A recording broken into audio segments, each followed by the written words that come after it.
Here's what I have to say, and I'm not going to go into monstrous, arduous detail about this. What I want to give you is my general thoughts about Baldur's Gate 3 after having played it for around 3 hours yesterday. Okay? Strap in, folks, because he's about to whine and cry like a small child. And it's going to be one hell of a ride.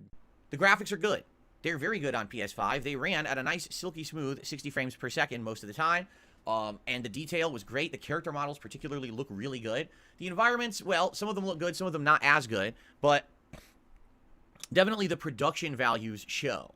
I'm kind of confused already as to what environments he thought didn't look as good as other ones, being that he barely made it out of the tutorial. For those of you who know Baldur's Gate and didn't bother watching his gameplay, he made it off the Nautiloid and onto the beach and then onto the temple on top of the hill there. Not the grove, but the little temple where you have the fight underneath, you know what I'm talking about. So like I said, I'm just really confused as to what he thinks in that span of area that he's covered didn't look nearly as good as other parts. He hasn't really seen shit. Okay? Compare this to Divinity Original Sin 2, which I'm going to be doing a lot of comparison between the two because that's really the only other game of this style that I've ever played. For sure, you can see that there was a better budget, more detail. For example, the cutscenes, you're always zooming in on the characters close. You're not doing these up in the sky aerial drone shots like it looks like when you're playing Divinity. And as I said, the character models just look a lot better. So in that regard, it's more cinematic. It's more dramatic than Divinity is. So far, all of these comparisons are accurate. Baldur's Gate 3 definitely stepped up the cinematic aspects to the game. So the story so far, we're only 3 hours in, and the story has just begun.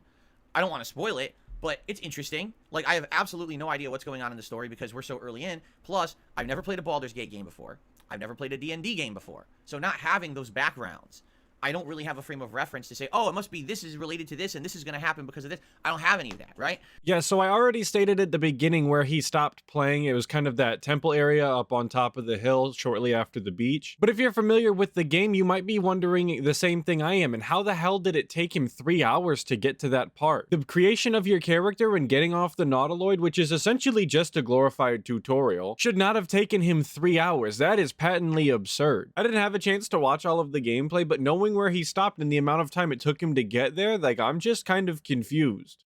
So, because of that, it really is interesting. It's like a first-time experience for me, which is better, right, than if I'd gone in with preconceived notions of what the game's about and what it is. I like the fact that at any moment I have no idea who's going to show up, what's going to happen. Is someone going to join the party? Is someone going to attack us? You know, is someone going to betray us? Who knows? And it's kind of interesting in that way. It seems like right now, early on, what they're trying to do is early party building. It's like we just keep running into people who want to join the party. So that's kind of neat. Early party building in an RPG is just the standard thing to do. Not only in other franchises, just generally when it comes to RPGs, but specifically to another game that he played that Larian Studios made, Divinity Original Sin 2. He just usually speaks so confidently about things that he doesn't actually know anything about. But when it comes to the very basics of an RPG of just building a party during the early hours of the game, he talks about it as though if he doesn't actually know. He's just not confident in saying like, oh yeah, we just did some party building at the beginning. Also, the way that he talks about how he doesn't know if someone's going to attack him or who's going to show up, it just sounds like he's confused. So DSP is just having a good time in the story because he has no idea what's going on. It's like an actual roller coaster for him. He doesn't know when anything's gonna happen. I don't know if that will have any impact. Like, I don't know if there's limits on how many party members you can have. By the end of the first stream, I had 4 party members, but maybe there's more coming up. I don't know. Again, I don't know how it works. Well, I could imagine that the game would get really boring if you were allowed to have infinite party members. And again, this is a feature that Divinity Original Sin 2 had. You could only have 4 party members in that game too. I feel like that's a pretty standard number of party members that you're allowed to have. I know that's not the case for every game, but like I said, it's pretty standard for. But so far, in that regard, story's interesting. You know, graphics, cinematics, all good. Combat. Now, this is going to be, you know what I should say? Not just combat, but gameplay in general. This is going to be what I'm going to be critical of, all right? Because I'm going to be honest with all of you about this. As you know, I'm not going to sugarcoat it, okay? I'm so sorry, I have to run that back, and for all my audio style listeners, you might want to look at the screen because this is going to be a visual piece. Look at this animal digging in his ear, holding it for a second, and then actually just flagrantly checking it on cam to just see what he got. You know, what did he dig up out of there? In general, this is going to be what I'm going to be critical of, all right? Because I'm going to be honest. Look at him, he's holding on to it. He's got his objective in hand. And now he's just gonna blatantly start looking at what's on his finger and rolling it around to get rid of it. Watch. With all of you about this, as you know, I'm not going to sugarcoat it, okay? So many people told me This game is not Divinity Original Sin 2. Don't worry about that. If you play this game, don't worry. It's very different. You're going to like it. Ladies and gentlemen, this game is Divinity Original Sin 2 Part 2. It's the same stuff. It plays exactly like Divinity. The combat engine is nearly identical for me. I mean, the menus are different. The effects are different on the moves that I'm doing. But it plays just like Divinity. Like, there's no difference. It's top-down style angles. You have to have these painstaking moves where there's certain, distance you can move and rules to actions you can take during a turn. Yes, and this shouldn't be a surprise to you, DSP. You should have known this well before you played the game. I mean, the game came out in August. You're meaning to tell me since August you haven't had any time to look into the game whatsoever, even though you've been thinking about playing it when you had free time? Especially after all of the times that you were talking about that you don't think the game would do well and you wouldn't think that it would fit your format, just like Divinity Original Sin 2 did. But you didn't know what the gameplay looked like. You couldn't even be bothered to look at screenshots of the game. Not even a video, but just screenshots of the camera angle. Couldn't even be bothered to look at the store page for the game. That's just crazy to me. I've never seen anybody come more ill-prepared to playing a video game than DSP, so much so that he didn't even know what kind of game it was gonna be. And things like that, and you have to know effects. Oh, you have to know this effect has this effect on this and has a chance to do this and may do this. You have to know how to target things properly because it's so intricate. You have to target things properly? Yeah, DSP, you have to target things properly. Do you want to hit them? It's like playing an FPS and going, oh, everything is so intricate. I have to aim the gun and like put the red dot on the guy and then pull the trigger. Oh my God, it's so intricate, dude. Yeah, it's the very fundamentals of the game. They teach you it at the very beginning. And as far as effects go in the game, yeah, there are a lot of effects in the game and what certain spells do and what other spells do. They are all different, but all of them have descriptions that you can read and get an understanding of. But if we know anything about DSP from the years that he's been playing video games, it's that he has this weird ability to read words and still not actually gather any information out of them despite knowing what all of the words mean. So I'm not surprised that he would have been confused about what things did because the dude is just incapable of learning via text. Now here's the thing. If you know the engine, if you get the combat, if you understand the gameplay, I feel like this game will absolutely shine. But as a newcomer, someone coming into this franchise, again, never having played a Baldur's Gate, never having played a D&D game whatsoever, the only exposure I've even had to this style of game was Divinity 2, I can tell you, this is a pain in the ass.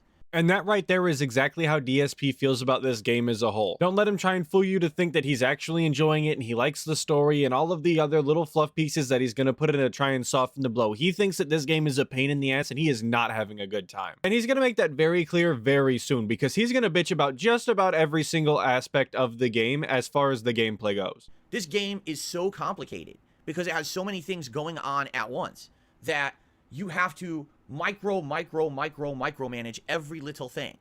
And this is a good indicator to how much DSP actually uses his brain when he typically plays video games. He thinks that Baldur's Gate 3 is a game where you have to micromanage, when in reality it's a fairly simple turn-based strategy game where you have to manage your resources and your positioning on the tiles. You do have to be familiar with what the game mechanics are, but there's not exactly a whole lot of micromanaging. At least you don't have to micromanage. Now, compare that to something like Project Zomboid, where you have to actually exercise in the morning to get your stats up, and there's so many things that you have to craft to be able to do things. Even something as simple as keeping yourself fed is a mechanic in and of itself, where the calories come into play and your character can lose weight and gain weight, and they lose and gain stats based on that. All DSP has to do is put his characters on the tiles, understand the moves they have, and hope that his dice rolls are good. So while yes, Baldur's Gate 3 isn't the most simple game on the face of the planet, right? I understand that. It's definitely not the most complicated thing where you have to micromanage. That's not it at all either. And again, it's especially true given the fact that he's played Divinity Original Sin 2 before. He should be very familiar with the mechanics by now. He played that game for 52 parts, I believe.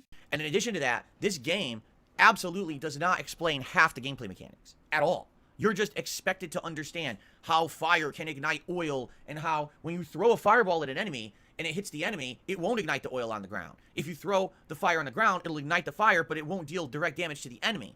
if you want to blow up a barrel, you can't just light oil under the barrel. You have to hit the barrel directly, and then the barrel will explode. These are all just little nuances, but these are critical things you need to know about combat that the game never explains. Sure, we'll be fair to DSP here and say that the game did not explain that to him, and we'll just completely act like he didn't, again, play Divinity Original Sin 2 back in the day, and he's completely unaware of all of the mechanics that are in the game. But even if we give him all that slack, it still only takes one encounter for you to internalize the way that the game mechanics work so that you can utilize them in future encounters. The part of the game where he had to figure this out and was experiencing this was directly after the tutorial. I personally believe that that fight in that area does a very good job of allowing you to utilize a lot of different mechanics, which in turn allows you to internalize all of the things that you learn and carry them into future encounters where you can continue to utilize them. But DSP is too busy being upset that he didn't understand all of the mechanics yet, even though it's literally the beginning of the game and it's still introducing quite a few aspects to you. When he talks about playing fighting games and losing, he says as long as you take away some sort of information and better yourself with it, then losing is okay. But when it comes to Baldur's Gate 3, for some reason it's completely different. Knowledge gained is not something that DSP cares about in this instance. He's just pissed off that it didn't go exactly how he wanted it to.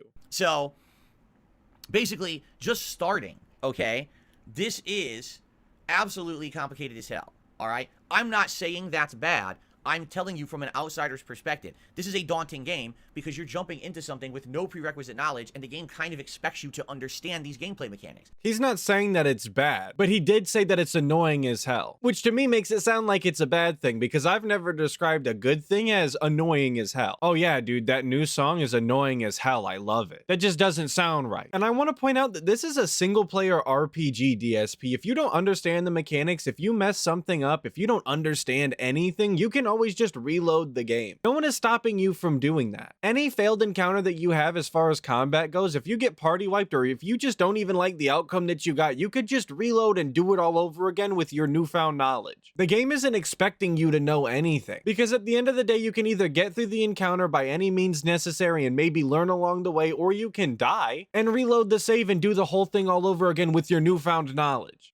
I mean, the camp. I didn't even understand the concept of camp. I was like, what is this? All of a sudden, we're in a camp. Where are we? What is this? And people had to explain to me. So in this game, camp is a virtual area outside of the realms of the real map where you're safe, and this is where you can store inventory, talk to your party members, and do all this stuff. I was like, and when were they going to explain that? I'm here, but I don't even know where I am. Is this part of the map? Is there a dungeon over here? Can I be attacked by enemies? Should I be nervous? What's going on? Never explained. Just figure it out. That's what I mean. That's how the game is. But there's nothing wrong with the game not explicitly explaining every single mechanic to you, DSP. Sometimes it's better off that you just experience the mechanic and figure it out from there. And the camp mechanic isn't the most absurd idea. If you were familiar with these style of RPGs, it wouldn't be new to you. Or if you had some patience and some genuine curiosity for how a mechanic works, you could just explore the mechanic like everybody else does. Because all it takes is one trip to camp to understand that this is where your party members are, and there's a luggage trunk that you can put your stuff in, and that you can't leave the map any other way than the campfire, so how would anything come to get you that way? But of course not. DSP can't be bothered to learn anything through experience. The game has to explicitly tell him through text, I guess, which he won't even be bothered to understand when he reads. He'll just be angry anyway. So really there was no winning here. But that's pretty on par for watching a DSP stream. There's really just never any winning. Not for me, you, the Dents, or him. Everybody suffers here. Now here's the thing. A lot of people like that. I remember, I will hearken this back to over 12 years ago, if you remember. There was a little game that I played in the fall of 2011. And at that time, I also had absolutely no prerequisite knowledge whatsoever of this game or the franchise or anything about it. You may remember it because some people think that it's a pretty interesting game. It's called Dark Souls. Remember that one? So I remember playing Dark Souls and having absolutely no knowledge of it whatsoever. And that game was a goddamn nightmare. Okay? I didn't have the strategy guide. I didn't know what I was doing. I was trying to actually play the game before I live streamed, reading the video comments. So I would play that game for like 3 to 5 hours, have no idea what I'm doing, just die, get lost, be frustrated, upload, and the next day I would read your video comments about the game. And I would say, oh, so this is what I'm supposed to be doing. This is what I'm supposed to be doing. Eventually I gave up. Please understand that I'm not looking to shame anybody, okay? But this kind of shows you that DSP is the biggest man baby on the planet, that he gave up playing Dark Souls even though he was actively getting help from his chat. Now think about all of the people who played Dark Souls with no help whatsoever and made it all the way through the game. And I'm not even saying that they were good at the game, but they at least made it through the game without getting any sort of help. Even with comments telling DSP specifically what he's supposed to be doing after 3 to 5 hours worth of gameplay, he still just gave up, couldn't be bothered. It's not worth his time. I got to Blighttown and I quit. I said, I don't want to play this anymore. It's just not fun. For someone like me who likes learning games on the fly, who doesn't want to open a book to study the game's mechanics and what to do in the game, this is not fun. As an outsider to this franchise, this sucks. But that's the exact opposite of how DSP plays video games. He doesn't like to learn things on the fly. That's not what he's interested in. He's not interested in making mistakes and understanding his mistakes and using that information later. He would much rather the game just tell him in a wall of text what he's supposed to be doing every step of the way. He would rather read the book. That's why he had all of those strategy guides back in the day. That's why every time he had trouble in a video game, he was opening up the strategy guide to read it. Because he'd much rather do that than actually learn anything, than to think on his feet and figure something out for himself. He's just lying. He's a liar. Now here's the thing. Over the years, I became an interactive live streamer, right? I remember going back to Dark Souls when I started streaming, and you guys basically handheld me and guided me through the game. You explained gameplay mechanics. You showed me where to go and how to fight bosses and how this game worked. And after that guided tour of Dark Souls, I gained an appreciation for what the game was. I then went back multiple times myself and played it for real. I then went on to play Dark Souls 2 multiple times, Dark Souls 3 multiple times, Bloodborne multiple times, Sekiro once, and Elden Ring 1.5 times. So after Chat held his hand through the first Dark Souls game, which is essentially just reading a book, he actually started to enjoy the game since he had all of the mechanics explained to him. It almost sounds like to me he should just read a big book on all of the mechanics and maybe he'd have a better time. But nah, he's Mr. on the fly. He's Mr. thinks on his feet, obviously. Right? Plus, Demon Souls the original again, the Demon Souls remake. I now even have branched out to Armored Core and other games from FromSoft, right? So that's the thing. The original experience with a game can be very frustrating if it is this style of game. But I know from experience from Dark Souls that imagine if I had written off every From Software game from then on and said, screw those games. Those games don't explain anything. That's not worth my time. It's too frustrating. I'll never play them again. Can you imagine if I never played a FromSoft game in the last 15 years after Dark Souls 1? That would have been awesome. The entire internet would have been better off had DSP not spent all of that time playing those Souls-like games. How much would I have been missing? Just as a variety gamer, right? I really would have been doing a disservice to myself and all of you by not playing any games from FromSoft because I decided to be stubborn because I didn't enjoy my first time experience with the game.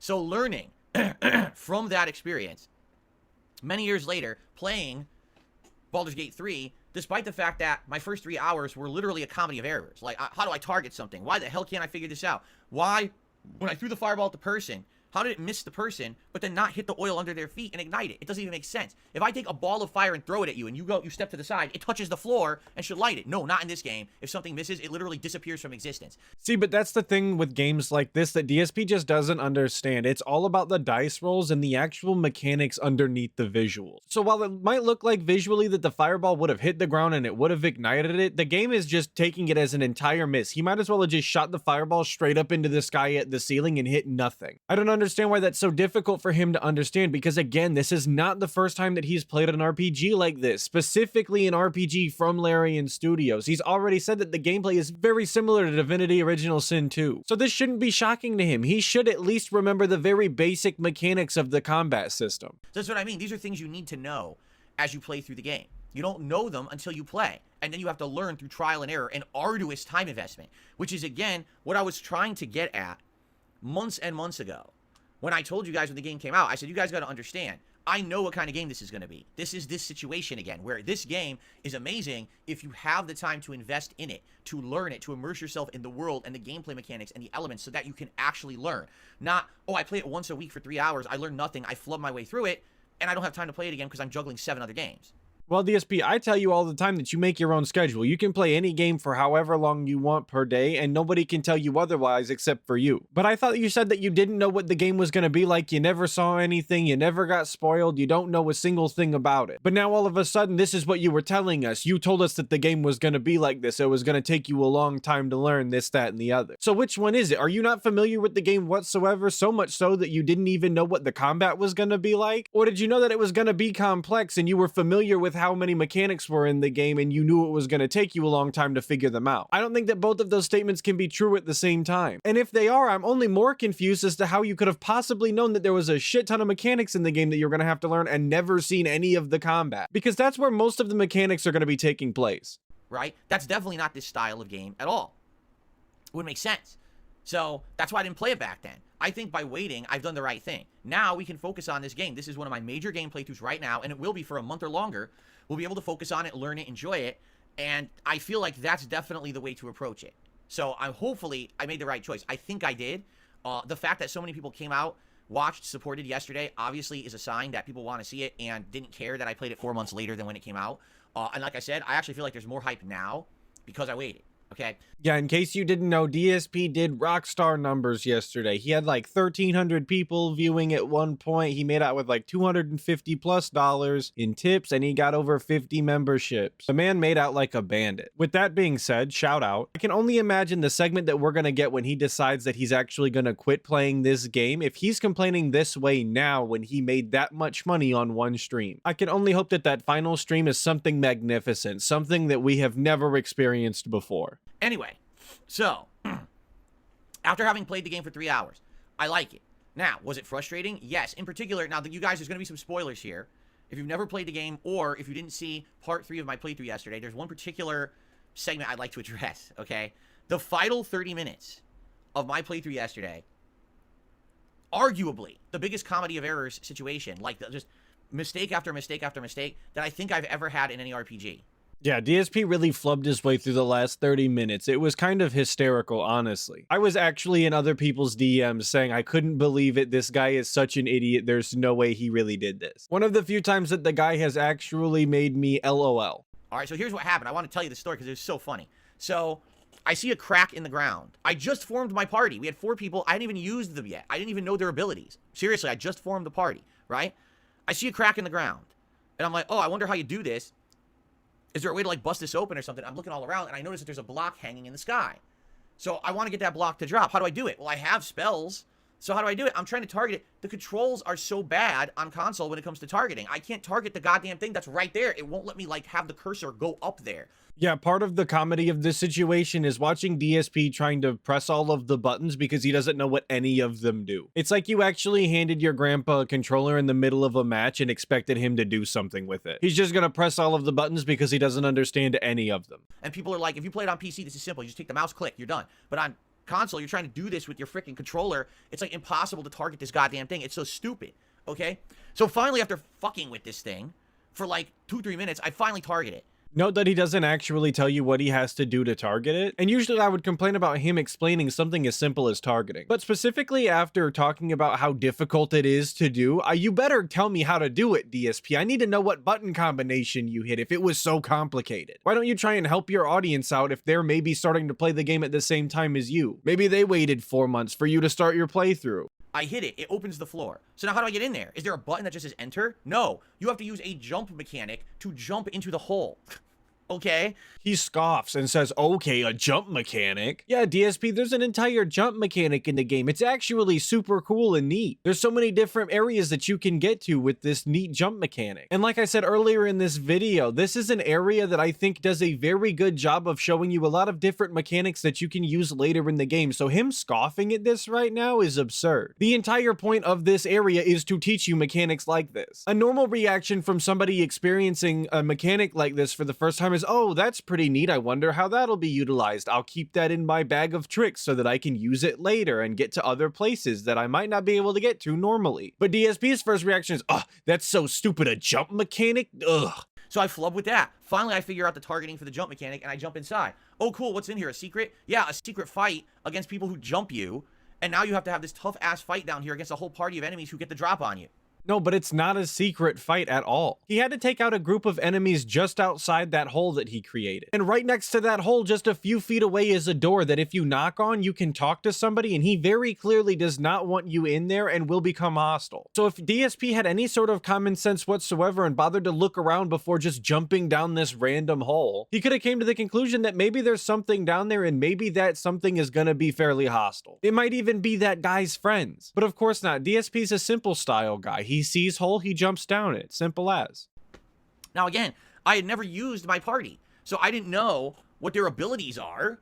I didn't know how to use them in combat properly whatsoever, and I'm trying to figure this out on the fly. Meanwhile, all these enemies are ranged. They're all shooting arrows through a door and just destroying me. But you said earlier that you wanted to learn on the fly. I thought that that's what you wanted to do. Now you're upset about it? And he says that he doesn't understand any of the abilities that his party has because he just put them together and hasn't used them yet. That's the entire point, DSP. You're supposed to get into combat to figure out the abilities. Because aside from just reading them, you don't know what they do until you see it happen in action. So my party members are getting stunned. I have to pick them back up and stun them. So one person had this oil spell, and I'm like, oh, this is great because they're all grouped together. I'll use it. So I use it. One of them fell.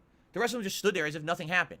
Oh, okay, let me ignite the oil. So what I'll do is I'll throw a fireball at one of the enemies, and even if it hits, great. If it doesn't, it should hit the floor and light the oil. No, that's not how this game works. The fireball misses and it disappears from existence. We already talked about this, but the thing that DSP should be taking away from this situation is that he needs to start throwing the fireball directly at the grease on the ground and it will ignite 100% of the time. But of course, the important takeaway from this is that DSP was angry and not the knowledge that he was actually supposed to take away from doing this encounter. Because that's really what happens in real life. If you throw something at someone and they dodge it, it just disappears. It like goes into a void and has no effect on the environment, right? Anyway, so it was just a bunch of that. And basically what happened was, through a very painstaking battle, I won. But two of my party members died. One of them, I believe his name is Gale, and he was a brand new wizard who I just had join the party. So he dies, and all of a sudden, this hologram appears. And it's him, but he's dead. And he's like, if you're seeing this, I'm dead, and you must revive me within 2 days. It's imperative that I come back to life because I guess he's tied to some kind of plot line where he thinks he's super important and can save the world or something like that. It's a small nitpick, but DSP calling it a hologram is definitely not accurate. I don't think that they have holograms in D&D, but I could be wrong. When I was reading the subtitles to the dialogue, it said spectral voice, so I'm just gonna go that I was supposed to be a specter of some sort, not a goddamn hologram. But I love that DSP's trying to recount this story to you, but he doesn't even know what was going on with Gale. He wasn't listening to any of the dialogue, despite sitting through all of it. So he tells you this really ridiculous, elaborate way to revive him. And I'm like, yeah, the stream's over. You know, I'm not really paying attention to this.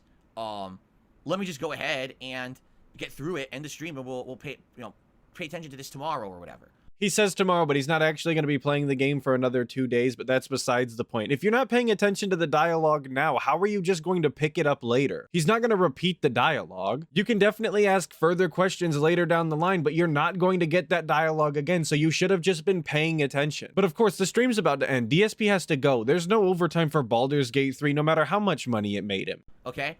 So I go, da-da-da-da, and then all of a sudden, it goes back to controlling your party members, and they die. Game over. What?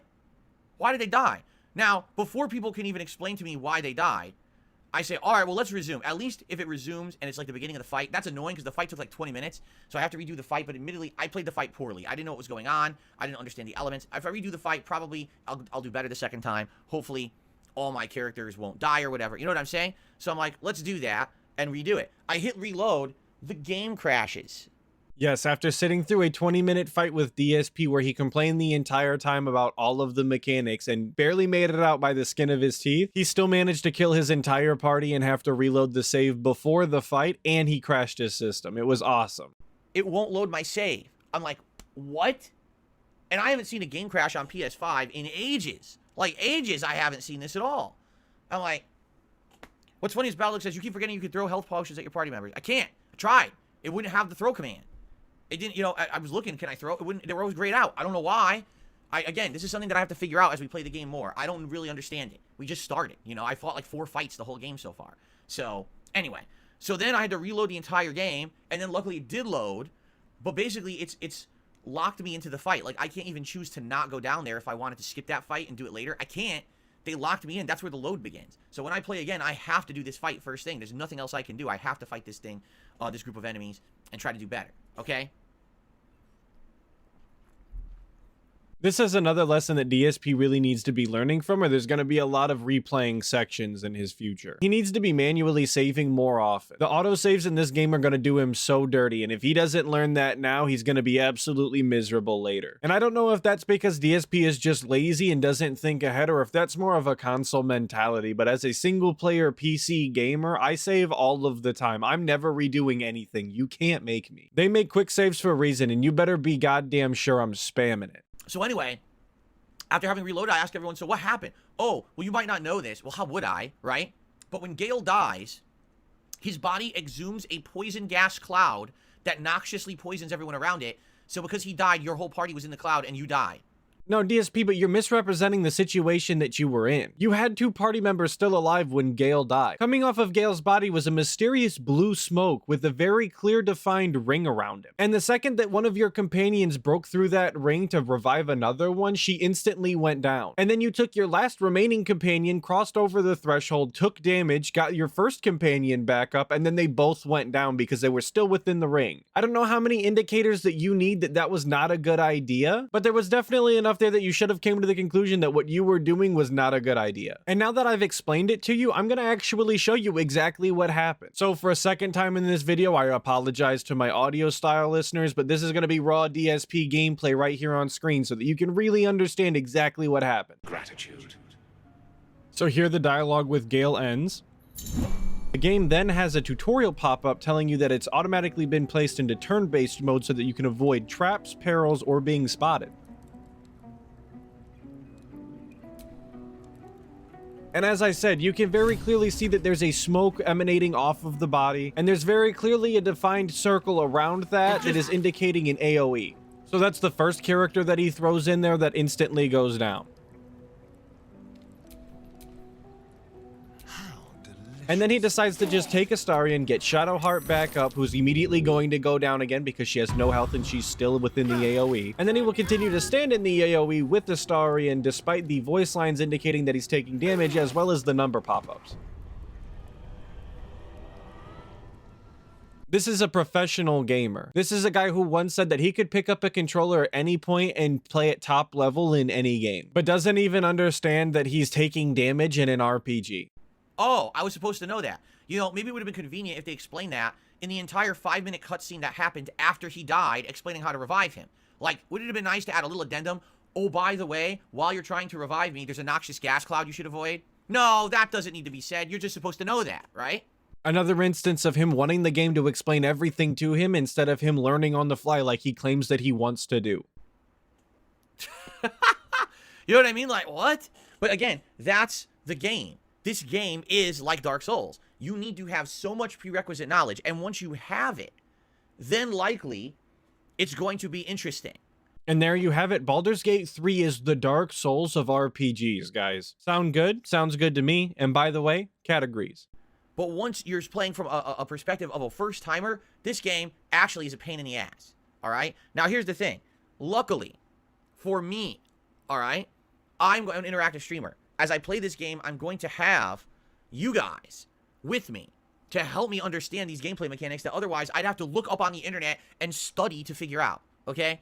Why would you have to study and look up on the internet what happened there? Why can't you just look at the screen and understand what's going on? It's really not as complicated as he's making it out to be. There are visual effects there for a reason. Something was clearly happening, and then there was damage indicators and voice lines playing indicating the damage being taken. There was even a tutorial pop-up for the turn-based system, indicating to you that it was some sort of trap. Being that system is used so that you can avoid traps and other things. It's akin to getting a pop-up tutorial about the dodge mechanics of a video game, and then being flabbergasted that after you close the menu that there's an attack incoming that you're supposed to dodge. Like, yes, that is the express reason why they showed that pop-up to you in that exact moment.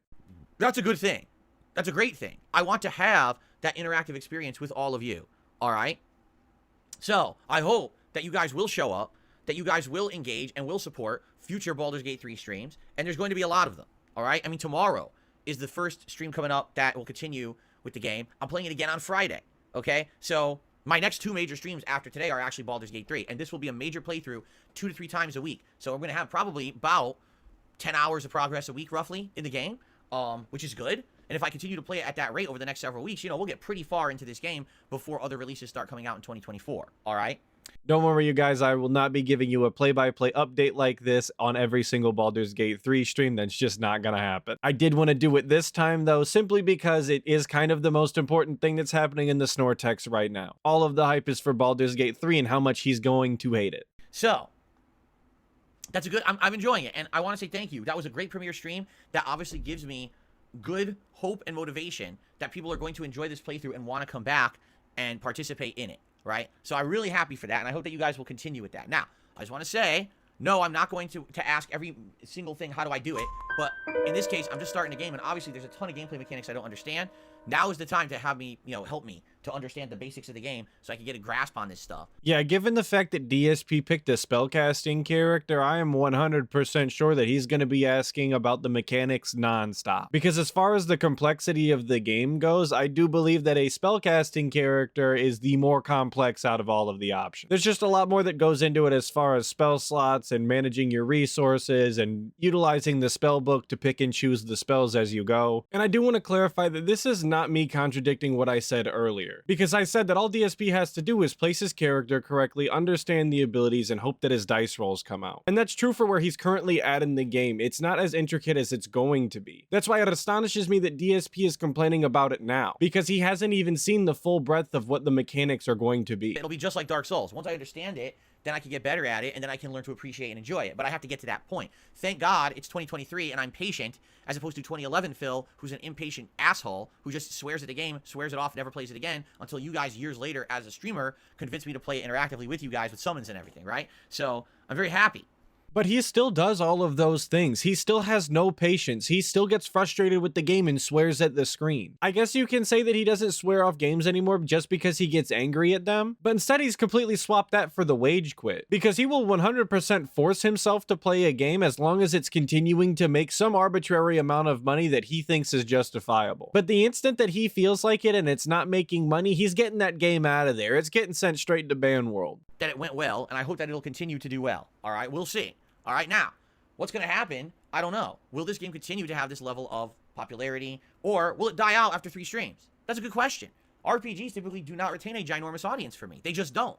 Usually I'll play them 2-3 times, and then by then, we'll have a core crowd of 200, 300 people maybe, who'll show up and watch and engage and support, but usually the hype dies after a while. I don't know what delusional state DSP is living in, but 200 to 300 people is the average core crowd for every game that he plays. I don't know why he's acting as though this is some exclusive to RPGs, but it's not. The only thing that consistently gets more than 200 to 300 viewers is the pre-stream, and we've talked about this before as well. It's exclusively because he does a bunch of drama bullshit instead of actually playing video games, because the video games are the least interesting part of what DSP does on the daily basis. That very well could happen. Now, if I'm enjoying the game and you guys are enjoying the game and it's fitting into the schedule much like any other game, I'm going to keep playing it.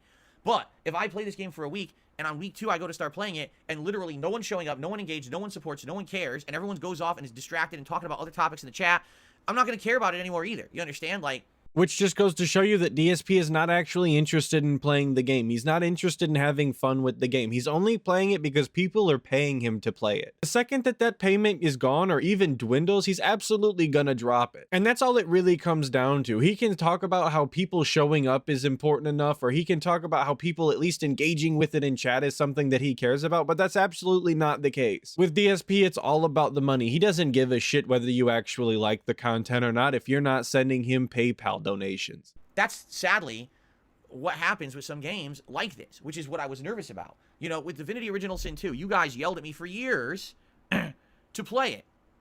So I eventually did. I played it for like 20 hours, and then people got bored of it. And I kept playing it for another 20 hours, and then people got tired of it and said, stop playing it. I still played it for another 20 hours, so I played it for 60 hours. By the end of that playthrough, I couldn't get people to show up to stream. Everyone yelled at me, why are you still playing it? You should be playing other games. You're wasting time with this one. Right? Wrong. From my understanding, you actually got fairly decent tips throughout the entire playthrough of Divinity Original Sin 2. And when people are asking you why you're still playing this and nobody cares, you should have just told them that people prepaid you to play that game all the way through. Yes, my understanding is that Divinity Original Sin 2, the game that he wage quit, was a prepaid game. They already paid him to play that game. There shouldn't have had to have been any sort of tip incentive whatsoever. They already paid the money. Let me swap over to my alter ego real quick Atlas the Sandwich Keeper. Let's just say you're at a sandwich shop and you prepaid the guy to make you a sandwich. He doesn't start making it till you get there, but you already paid online or whatever, you know? But during the process of making the sandwich, while he's putting all of the things on the bread, he just decides that you didn't give him enough money during the process, because you shouldn't be giving him any money whatsoever because you already paid for the sandwich. But because you didn't give him any additional funds, he's decided that he's just not going to make the sandwich anymore and that you're on your own. Good luck. That's DSP. He's the guy making the sandwich. He's decided that even though you already paid for the thing, because you didn't give him additional money on top of it, you're shit out of luck. So